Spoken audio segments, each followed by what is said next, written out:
Yeah, it's always good when my pet butterfly comes along. His name is Alcatraz. His favourite thing to eat are blackberries.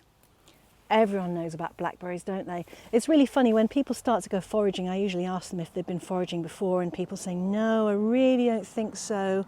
No, I've never been foraging. And I say, well, have you picked blackberries? And people say, oh yeah, everyone's picked blackberries. Now, just because blackberries are simple and available and easy to find doesn't mean to say that they're not important, because they are.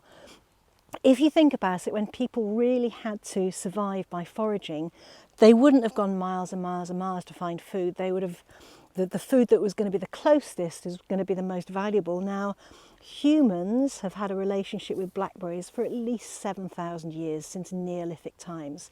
And wherever you have humans, you have nettles and you have blackberries. So you know how to find them. They are prolific. Some kinds of blackberries can actually grow 3 meters in one day, so that's why they're so prolific. If your garden is full of them, make the most of it. Take them all out in the winter, because they are one of the most delicious foraged foods. I think you can eat them raw, delicious, or put them into a blackberry and apple pie. That's my favourite.